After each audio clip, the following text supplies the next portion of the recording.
So is a good place to start, actually. So, a deer, a female... No, not so a deer. Okay. So, as in whet, the first word of Beowulf, as translated by Seamus Heaney. Beowulf is going to come in later. We're going to weave that in. Sometimes rendered as, listen! Listen, yeah. But yes, go ahead. In the modern vernacular, I believe it's yo fam. But I could be entirely wrong. I would not know. No. Modern vernacular for me is approximately sort of 1817. Yes. I don't do entirely Victorian. Yo fam, listen up, man got words. I believe that's how it starts in Beowulf. I could be entirely wrong. Somebody did that, didn't they? They did a Cork version. No, that bit. Did they? Yeah, that's a quote from somebody, isn't it? I'll have to go look it up. It's in my brain and I'm not quite sure why or how, but that's not entirely unknown. A Cork version as in Cork in Ireland? Cork in Ireland. Oh, okay. That could have been fun. Yes. Yeah, I'll see if I can dig out the recording of that because it's just gorgeous. I still like your man who did the Habermal in Cowboy. In Cowboy. Yeah. I thought that was really good. Yeah. Professor Jackson Crawford. Jackson Crawford, that's the name. Yeah, I remember. Quite lovely. Anyway, hello. Hello. This is us. On the raggedy edge. On the raggedy edge. Don't push me and I won't push you back. I aim to misbehave. Oh, good. All right. How should we go about misbehaving? Oh, do you need instructions? I mean, I can draw you some pictures. Diagrams. We are an audio. Arrows. We are an audio only channel, aren't we? We are. Good. That's probably quite a good thing about now. Oh, dearie me. Hello, lovely listeners. Hello. Welcome around the virtual campfire. Indeed. Crackle, crackle. Crackle. That's never getting old, you know that, don't you? Welcome around the virtual campfire for episode 66 of Frithcast. Execute episode 66. Sorry. Sorry. So we'll just talk between ourselves while the music plays. While the music's on. Bing, bing, bing, bing. Yeah. And so Rosencrantz and Guildenstern, eat your heart out. Absolutely. No, that was the Merchant of Venice. Where they ate somebody's heart out. Really? Yeah. I was thinking about the Stoppard play where it shows all the downtime bits in Hamlet. Oh, the sort of below decks kind of job. Yeah. Where the odd scenes in Hamlet come to them and then they just kind of sit there and wait for their scenes to happen, and it's quite genius. That's right. There was an episode of Babylon 5 that was like that, wasn't there? Where it was concentrating just on like a couple of engineers or something. Couple of like cleaners or maintenance workers, and the main storyline just wove in and out of them. Yeah, every now you'd see people like rushing past and going off to deal with a crisis, and they're just like, I'll just scrub this floor. Yeah, it was brilliant. Loved that. It was really good. But yeah, so I mean the music's probably stopped by now. Yeah, I don't know. That whole kind of minor character, major event thing is another thread that we're going to weave in later on. Don't worry. Oh, okay, fair enough. So, hello, listeners. Oh yeah, sorry, we've done that. Welcome around the virtual campfire. Welcome. Episode 66 of Frithcast. I'm Suzanne Martin. I am mostly a heathen. I have had my coffee this morning. I just needed to tell you. You're the heathenest heathen I know. Your list must be very short. Well, I know. At least one. Yeah. Okay. No, I know. I mean, I know. I'm not saying other heathens are not heathen. I'm just moving on. Okay. Would you like to do your introduction, dear? Oh, yes. Hello, I'm Kate, and I'm not a heathen at all. I'm the least heathen I know, on account of not being a heathen at all. I'm more sort of a druidy thing, and I happen to live here, so I kind of join in. Okay. So, yeah. What are we? Episode 66. Today we're going to talk about Wyrd and Orlog and other words that will win you at Scrabble. Well, that answered that question. Actually, it didn't. What? Don't worry, I'll talk about it on the way. I'll explain it, don't worry. I got weird. I know weird. You know weird? Yeah. What's weird? Things are weird. That's a bit weird. Is it? Yeah, that's really weird. Okay. You know? When something's oddly strange, peculiarly baffling. Yeah. Sort of unsettlingly eerie. Okay. Yeah. Yeah. Irrationally erratic. Okay. Those will also win you at Scrabble. That kind of thing. Yes, I suppose they will. Random aside, somebody at work the other day, talking to a colleague of mine, said, looking for a group of students, and my colleague had said, "Oh, no, not here." They went, "Oh, that's randomly queer," and I was like, "I can do randomly queer. Randomly queer is all good. I can do that." Yep. So yes, but no, you're right. Weird is a word in modern English, and it means something different to the weird that I'm thinking of, which is where it gets slightly more complicated. I suspected it might. Yes. So the weird I'm thinking of is W-Y-R-D. Not W-E-I-R-E-I-E-R-D. Weird. Yes. Weird. Yeah, weird. So you might have seen it on occasion. And if you happen to hail from north of the wall, past Crow territory and into Wildling territory, you might have heard the phrase, "Dree weird."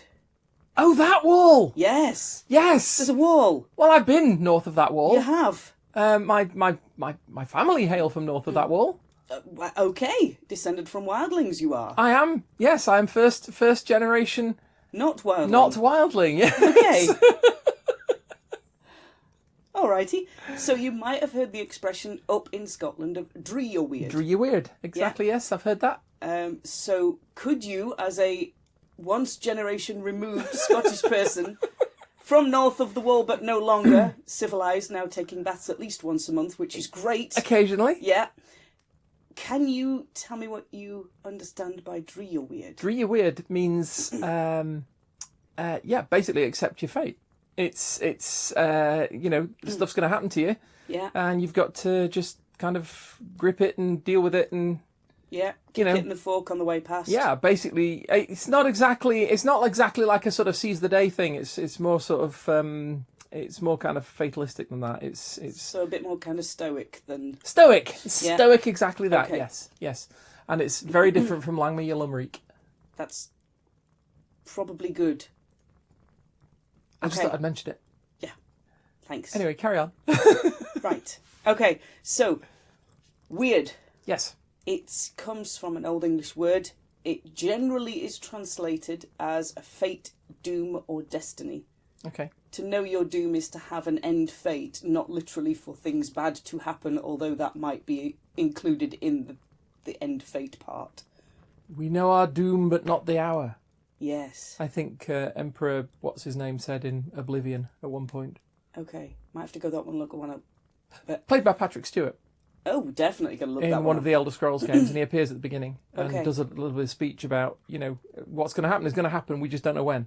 That's it. So basically, That's the whole thing. So it's from an Anglo-Saxon verb. Verb is a doing word. Okay. To do something. Yeah. So it comes from wealthen, which is the Anglo-Saxon word to become. To become, okay.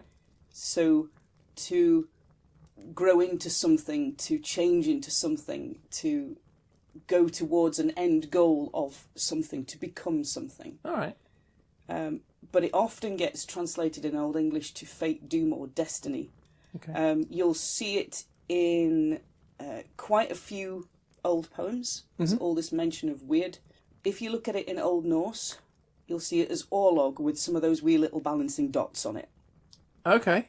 You might see it in Old Saxon as word, W-U-R-D. You might see it in Old High German as wort, W-U-R-T. Okay. So it's... Wort, yeah. So it's generally the concept that all beings are subject to fate. Now we know this, even the gods are subject to these fates, this becoming, this destiny, this having an end point, this having a fate, because even the gods have the Ragnarok. Yes. Which, despite their efforts, they can't change. No. In fact, their efforts tend to drive them towards it, not away from it. I'm trying to think of that quote by Galadriel when she's showing Frodo the mirror. Yeah. Pool of water, and he's looking into the water and he's seeing terrible things happening back in the Shire, and he wants to go home. Yeah, and stop it. To stop it. And she says, the mirror shows many things. Some, I may be quoting from the film more than the book. Some that was. Some that was, some that are, some that yet may be. Some that may never come to pass unless those who behold the visions turn aside from their path to prevent them. Yes. And it's kind of tied up with the concept of it's better not to know than to know too much. Yeah. Even Odin the Allfather, when he knows too much, he becomes very morose because he knows where it's going. Yeah. So is it better not to know and to enjoy the day, or is it better to know and be preoccupied with it? That's a huge thing. It's a big question. It's a huge, huge big question. But for us here, for this discussion, fate, this word Wyrd, or Orlog, there's a lot of references to it in the poem Beowulf. Okay. Where it's described that fate is inexorable. It's a set ending. It's a set point. It has set interactions and set places. Yeah. It's also in the last line of the poem The Wanderer, as again as fate is something that you can't go against. Okay. In the Fafnismal, it says to struggle against fate is to basically to try and row against a fierce wind. Yeah. You can try, but it ain't going to get you anywhere. So for the Vikings as a deeply pragmatic peoples, their understanding is it's not so much the manner of your fate, but it's how you go to meet it. Okay. It's what your attitude is, what your choices are. But how are they actually defining fate? What is it to them? It's not our word fate, doom or destiny. It's a specific word to them that we are trying to translate imperfectly. Translations sometimes don't quite match. You get a little kind of jag in actual precise interpretations of a word. Well, I mean, it's very difficult to carry all the connotations of a word across over. I mean, just because you've mentioned that, I know it's not strictly related to what we're talking about, but I was listening to a thing the other day, and it was talking about, I think it was a video on YouTube, and it was talking about the shifting idea in Judeo-Christian and Islamic theology about hell. Yeah. As in hell, the punishment realm for monotheists. Dante, eat your heart out. Yeah, exactly. The Inferno, all that kind of thing, and it was talking about how that. I think it was Lindsay Ellis. She was talking about Hades. Okay. Yeah. And she was talking about, because one of the things that's, I'm going off on a bit of a tangent. Sorry. One of the things that's always a little bit grating for somebody, a Roman pagan like me, or a pagan with a lot of Roman leanings, let's say, is when I see Hades represented as the devil. Yeah. But she was talking about how the concept of hell have shifted, and the fact that they've borrowed the word hell from Norse. Yeah. Where it's a completely Norse different cosmology, kind where of it's a realm. very, very different thing entirely. But of course, now if you say to somebody hell, but it's got that connotation with it, so it's like you can use it as a functional translation. Yeah. The realm of the dead, blah blah blah. Yeah. But it's got that connotation of punishment to it. It's got that sort of cultural connotations on top of it. Yeah. So you're actually starting to you're shifting the meaning because the word has certain things that are kind of wrapped up in it. Yeah, kind of attached but not seen. Yeah. So you take a word and you try and translate it directly, you're losing those attached but not seen cultural understandings that people attach to it in that society. You take that word out of that society and put it somewhere else, you're losing all the weight of that culture that's associated, meaning that's attached to it. Yeah. It's very, when you see the word Wyrd, it's very much associated with the Norns. Yeah. It's very much associated with weaving. Or spinning. So weaving, spinning and cutting are three of the jobs that you might be quite familiar with the Parkai. That's right, yes. The Roman fates. Yeah, so there are three major Norns who weave, cut and spin. There's also a description in Njal's saga. We'll put a link in the description-y thing. But there's a description in there of Valkyries setting the course of a battle by weaving a tapestry. Okay. And they're weaving a tapestry on a loom that is made of weapons and entrails, human entrails. They're weaving human entrails into weapons to do the course of a battle. I'm not sure what I. That's your incredulous face. My isn't incredulous. It? Yeah, really, not incredulous. Not incredulous exactly. Because I can cred that. Yeah. I can well and truly cred that. Yeah. I can only hope that they're kind of doing the whole kind of gloves and aprons thing, because otherwise, getting blood out of chainmail. Don't try and do it because it takes for flipping ever. Yeah, but I had not heard that at all. I mean, even one story and one image of them building this loom. Even putting aside the image of the weapons and the entrails, just the idea of the Valkyries weaving the battle. I did not know they did that. Valkyries are complicated, and they're going to take probably at least a whole episode of talking through them. But in this particular... The one in Thor Ragnarok is complicated, I'll tell you that. I know. You can, come back. Sorry. Hello. Carry on. Yeah, in this particular image in Nal's saga, they are weaving the fate of the battle between using a loom made out of weapons and human entrails. They're weaving them together to set the fate of that battle, which is very odd for me because I didn't think the Valkyries were ones to choose. I thought they were sent. But they choose the people because that's what it means, doesn't it? Well, actually, no, it doesn't. No, in some cases, Odin commands them to choose. Yeah, I often hear the Valkyries referred to as the choosers of the slain, but that's not what the word means. No, the word, because Valk is valor, isn't it? It's maybe it's the choosers of the valorous. I don't know. Yeah, we're going to have to do an episode where we dig into that because Valkyries is a whole different thing. We're going to stick with Wyrd and Orlog and other awesome words that will win you at Scrabble. Listeners, don't you like the diplomatic way she beat me back onto track there? T-Rex on the planes! Alrighty, I'm back in line now. Okay, you're back in line Carry on. now. So, for those who use oracular divination, you may be able to see a piece of fate, but you may not know why that person is doing that fate or how they get from where they are now to what you can see. Yeah. And they might end up trying to not go there and end up causing going there. Yeah. Like you were saying earlier with Galadriel, those who run away from a fate may be on the road to meet it.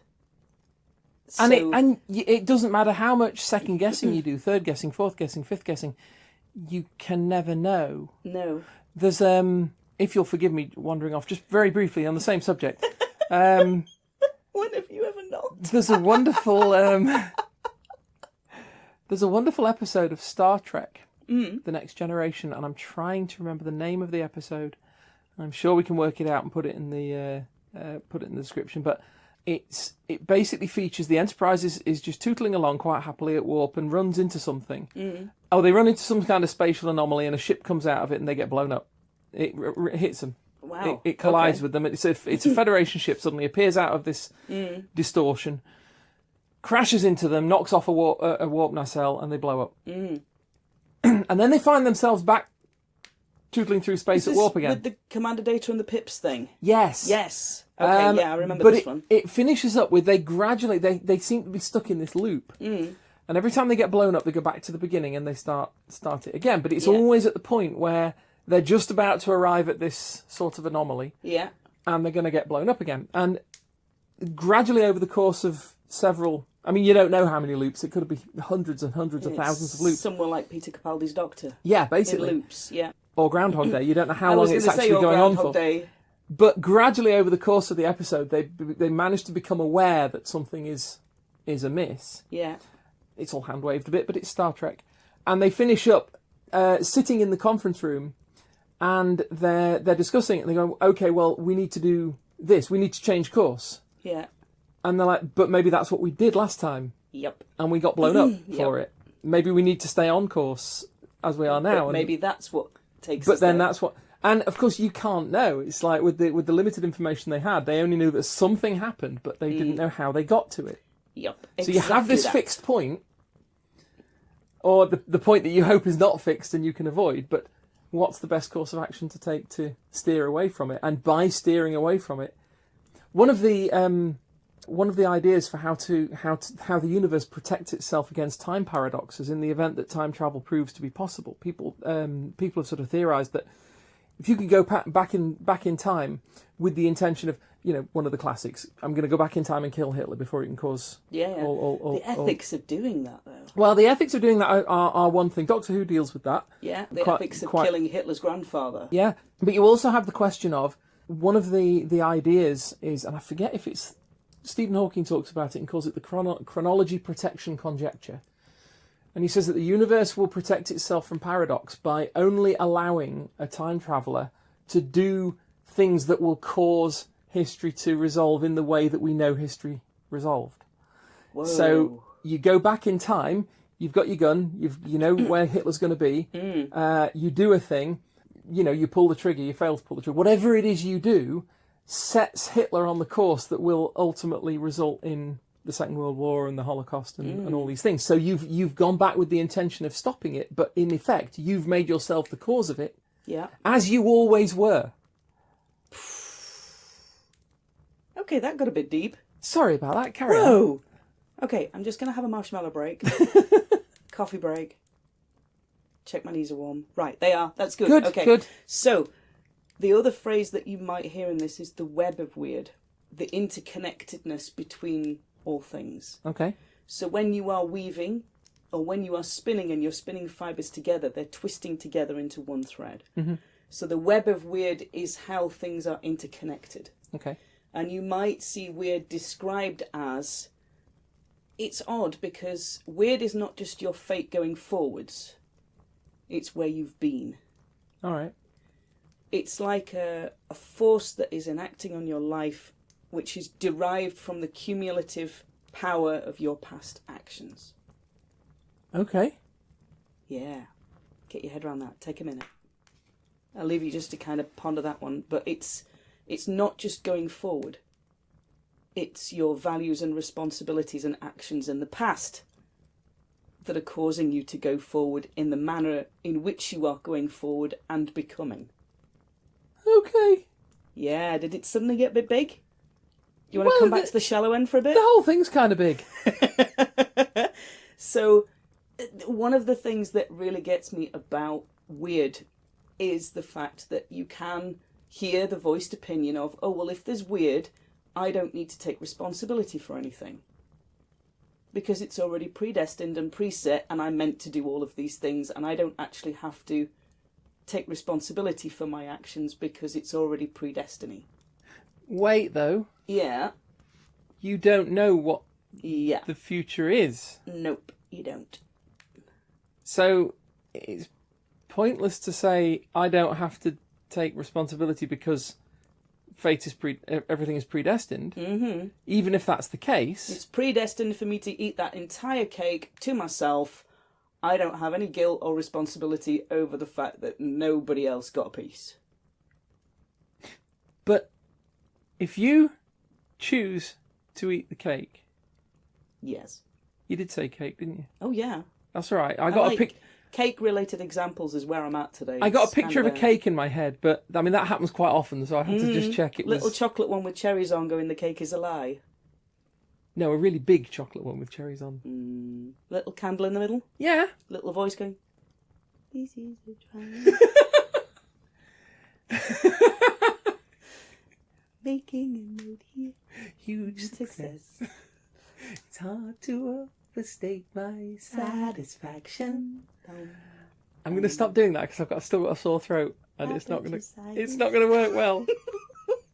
I do love that line though. We do what we must because we can. Yeah. So how does that fit into? Well, that's exactly it. You've got to kind of square with the fact that if your fate is your actions in the past, weighting the actions that or the choices you will have in the future. Yeah. And so are everybody else's, and you are connected to everybody else. Yeah.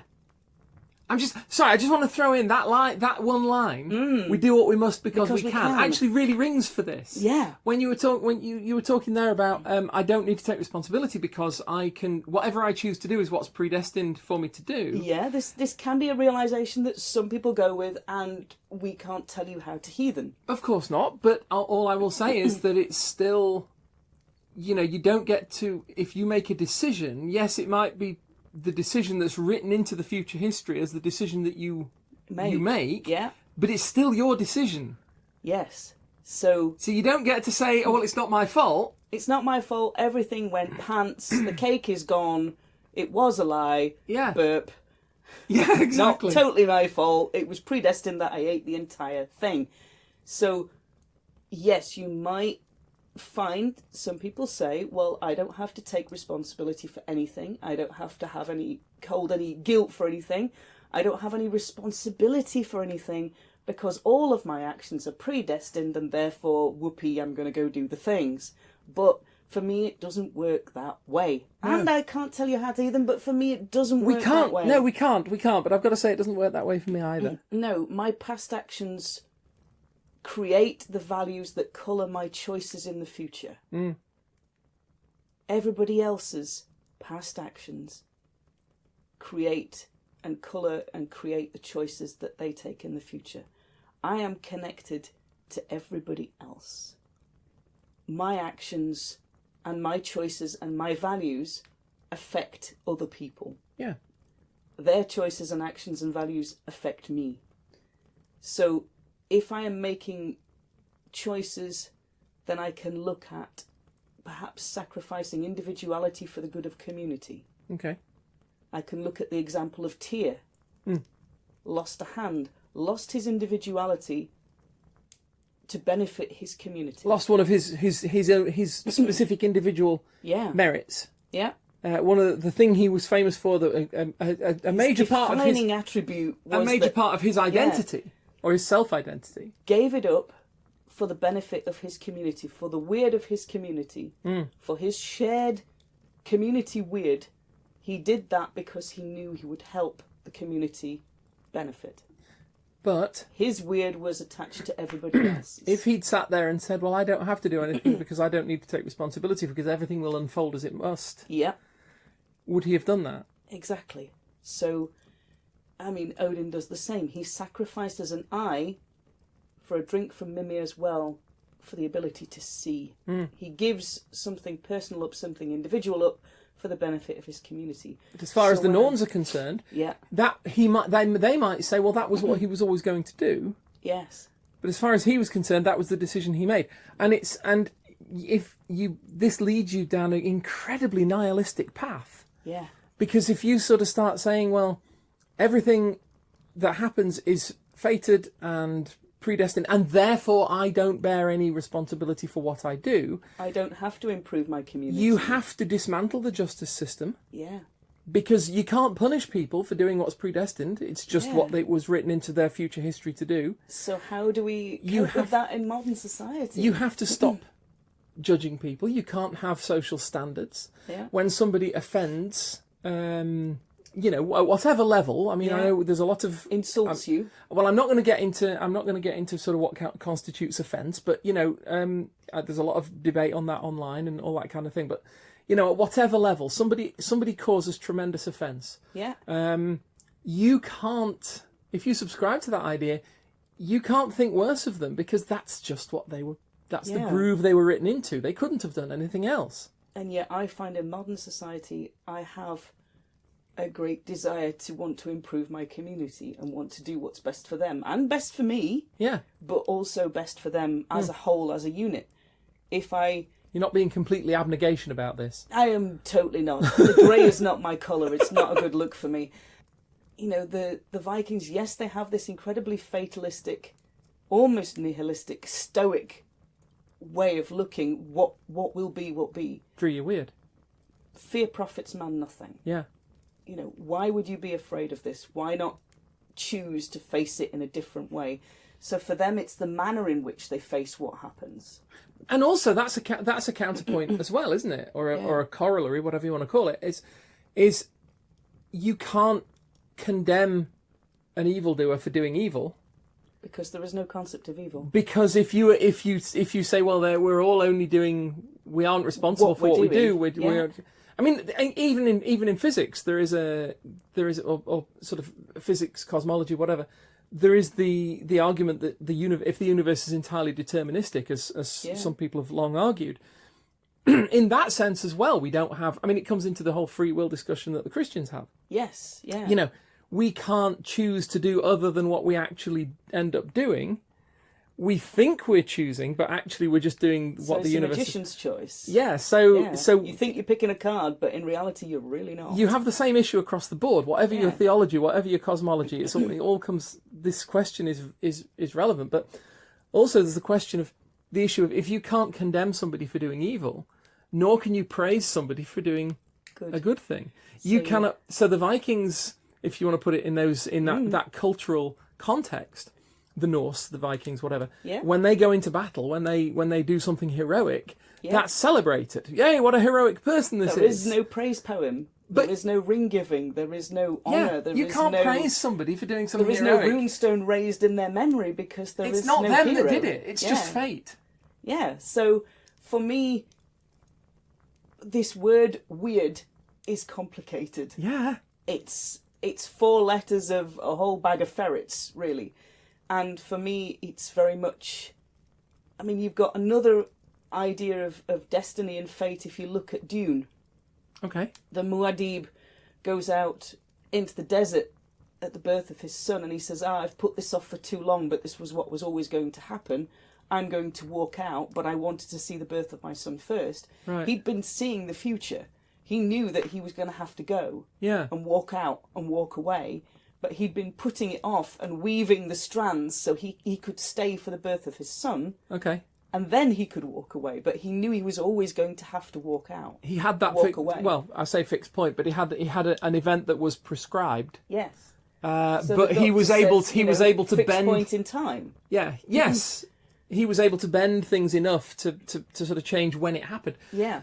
Terminator. So, yes, the Terminator, the absolutely mangled timeline that is the Terminator films of what went on there and how did that and why and... Can I do spoilers for Terminator? I think you can probably... For about the next... Just the original one? No, for the first 3. For the first 3, I think we can probably cope. For the next minute or so. Do it.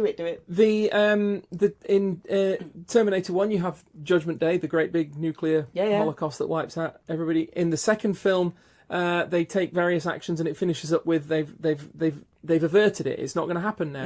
And then, of course, in the third film, it turns out that actually, yes, it is going to happen. It's just going to happen differently and at a different time. Yeah. And we have the same flex of fate. Yes. This event, I mean, the will line... spring back into shape. Even it doesn't matter how far you bend it out or try and bend it out. Yeah, the line that runs through the Terminator franchise is there is no fate but what we make for ourselves. And of course, then it turns out that actually that's not entirely true. Yeah, no.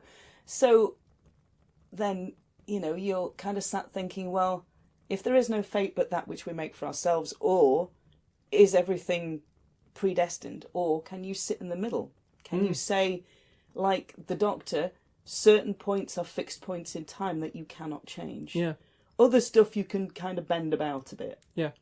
So maybe for me as a heathen, remembering that I can't tell you how to heathen, it's about being able to make decisions day to day that affect me on my level, that affect my community in some way, in small levels. But when it comes to large fixed points, these things will happen, and it doesn't matter how I approach them, which direction I come from, I am going to pass through that point and then go through that point onto the choices that will open up to the next fixed point.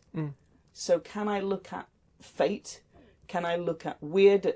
Can I look at Orlog? Can I look at shared Orlog as a kind of part fixed point and part personal choice? The society we're in now values personal choice. It values the ability to vote. It values the ability to do community service, to be able to assist people in your community by volunteering. It values these things, and it doesn't look at fate as an entirely predestined thing. If you look at the poem Beowulf, there's a theory, I think it's by, who's it by? Warner, I think. And he looks at the images of fate and the descriptions of fate in Beowulf are lessened or moderated or pushed down in the pieces that have been reworked by Christian scholars. Okay. whether that's true or not, I don't know. That's the great thing about academia. It can throw ideas out and you'll sit there and go, But if you have predestined fate, what is there for a Christian God to do? Well, this is this is You one of have the a God who is omnipotent and omnipresent and omniviewing, and I can't remember what that word is. omniscient. That's it. One of those. Omniscient means knows everything. Yeah. Omnipotent means all powerful. Yeah. Omnipresent means he's always there, obviously. Yes. So, Christian God will say when, Jesus is saying, the ultimate anarchic rebel will say, whenever two or more of you are present, I am there. Yeah. All good. I'm good with him. He's kind of cool. But when you get that clash in northern Scandinavia between the incoming Christianity and the religions that are already there, Yeah. they have this kind of clash over what fate is and how you reconcile the concept of fate in Viking cultures, in Scandinavian cultures, with this concept of an all-present, all-knowing, all-seeing God who directs your fate, but doesn't have. I mean, you any have kind of their relationship to fate is a completely different thing. You have this theological discussion in Christianity. I mean, and it ties into theodicy, the problem of evil. And this has been something that a lot of people when they're trying to sort of disprove Christianity, or they're trying to sort of take a step from it. I don't want to say debunk it, but they're trying to sort of rebut Christianity as a refute Christianity as a model, and they'll often say, well, if God is all these things, God is omnipresent, God is omniscient. So he's always there. He's everywhere at once. He sees and knows everything. Yeah. He is all powerful, and he is all loving and good. Yeah. And yet evil exists. And if you have all those four elements as a precondition for what God is, evil should not be able to exist. But then you put that against the Old Testament God. Your God is a jealous God. Yeah, I mean, well, this is the thing. You shall have no other gods but me. But kind of suggests that there were other gods. Yeah, well, so indeed, how yes. do you? But that's the thing. In the Old Testament, those four preconditions don't apply. No. God is not omnibenevolent. He can be very nasty. He can be very cruel. Yeah. He says himself, as you say, I the Lord thy God, am a jealous God. He's also not omniscient. He doesn't know everything. It's after Cain kills Abel, isn't it? Mm. And God comes on Cain walking in the garden and he says, where is your brother? Why do you not know where your brother is? Well, exactly. And Cain says to him, am I my brother's keeper? Why would you expect me to know everything he does? What am I supposed to know that for? Yeah. Now, God then says, Abel's blood cries to me from the ground. So, yes, and now I'm looking at the situation, I can see what's happened, but it very much implies that he doesn't know initially where Abel is. It's a very strange question to start with. So, in the Old Testament, those four preconditions don't apply. In the New Testament, and in modern Christian understanding of God, they do. So, and that's something that Christianity has. People think, oh, well, I've nailed you now. Christianity can't be. That's not funny. They often do. I apologise. I did not. I did not intend any such pun. It's not funny. But people will sort of look at that and they say, "Well, I've got you. I've disproved Christianity." They don't sort of take into account the fact that Christians themselves, Christian theologians, have been arguing this for 1,000 years. God, I would love heathen theologians to put right arguments for 1,000 years. What an incredible body of theology we would have for this faith. But we don't. We have very, very few. We have theologians now who are starting to dig into these questions and starting to look at, if fate was that to the Scandinavian people, what is weird to us now? Yeah. This central concept of heathenism, of, this Anglo-Saxon word, this Old Norse word, what is it to us now in this society? How does it work for us now? And that is a big question. Yeah. That is one that, we've already been kind of rambling quite a while. We've only kind of scratched the surface of this. As per usual, we've given you some good starting points to go and dig into it for yourselves. Or we've just bored you senseless, one or the other. That too, or you've just kind of kicked back and enjoyed the vibe around the virtual campfire, and that's good too. We're all good with this. As you may have worked out, especially if you've followed us through 66 episodes by now, we don't script these. No, we don't. But it is a huge question. And the thing is, when you start to consider fate as a concept, whether it's in Norse theology or in any other I'm context. going to say, in Greek tragedy, it's kind of like the hero's flaw is what ultimately causes their fate. Yeah. And that's a whole... Well, their fate is their flaw. Yeah, that's a whole kind of different understanding of fate and what happens and where it goes. But whichever way you look at it, kind of big. Whichever way you look at it, it can only ever be a jumping off point, a starting point. It's like you find yourself branching off into so many different things well, if that's right, and I pull on that bit of thread, it pulls a loop out there and changes that bit. So how do I reconcile that with that and that and you see, I'm thinking now again. Star Trek again, I'm sorry. Yeah, no, do it. There's a Voyager episode, and I think it's a two-parter, and is it called A Year of Hell? Where they arm a Voyager. Is it that one? There's one, anyway, where I call myself a Trekkie. That's 2 episodes I've not been able to remember the names of. They do a huge, big, year-long time loop, and they end up putting a huge, big armour shell on Voyager, and it looks very cool. It did look very cool. Somebody's got a ship with a time drive on it. Okay.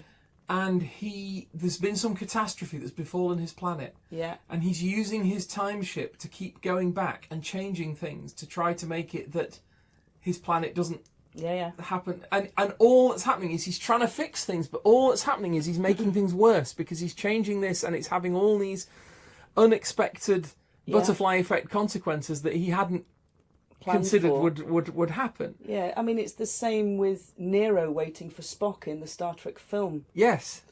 It's that same kind of, this has happened and I want to not, it's got to not happen. Although that was just the reason he goes back in the first That was place. just weird. Why he didn't just go to Romulus in his massive futuristic mining ship and go, right, here's your proof. Off.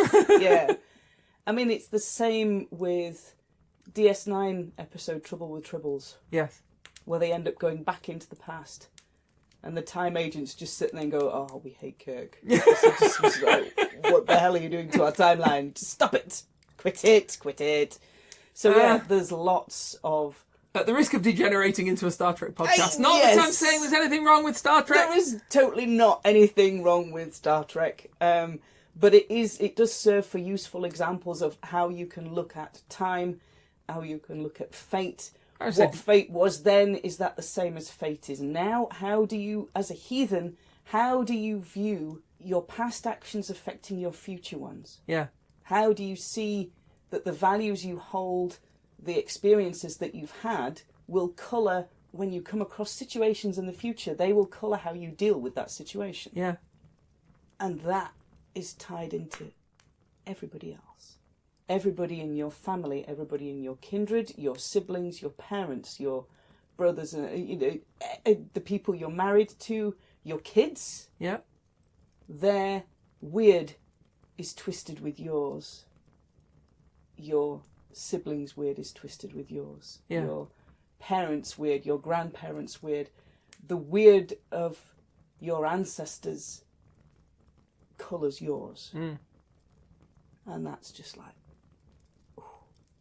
Wow. Yeah. So, lovely listeners, I'm just going to kind of chill out and go look at the stars for a bit because they're kind of smaller than this. We will leave you around the virtual campfire. I was going to say, the pistol star called. Yeah. It wants a word with you. It wants this universe back. Yeah. I ain't littler than nobody, it yeah, says. Okay, fine. The Great Annihilator is coming through the cat flap. YZ Canis Majoris is also... Why is it cats always have the majority on flaps? Take your cat and your flap and... Can I say that on a podcast? No, probably not. We're a family podcast, mostly, aren't we? Okay. yeah. Go away! Take your cat and your flap and go away! Don't worry, we'll put the quote in the thing. You know where to find the show notes by now. Yeah. Come on into it on Podbean and we'll put some links to some of the random stuff we've discussed in this episode. For now, we're going to leave you sat around the virtual campfire just pondering all of these connections. We will talk to you all next time. If you want to find us online, my name's Suzanne Martin. I'm on Twitter at Geetha in Jeans, and I'm also on Facebook as Suzanne Martin. And if you want to find me, the options are a little more limited now, but if you want to come and find me at my shabby excuse for a website, which is at glassrain.net, you can drop me a message on there. Yeah, we're always good for having a natter. Yeah. Come and throw us a friend request. Come and say hi. Come and say, so, where does that bit fit into that bit? We've got the brain cells left. We will tell you, or we'll try and find out. So, lovely listeners, we will talk to you all next time in episode 67. Awesome. See you next time, lovely listeners. Bye. Bye. Yeah, my brain's a bit blown now. I need to go find more coffee. Yeah, did you mention a cake earlier on? Oh, yeah. I feel sure you mentioned a cake.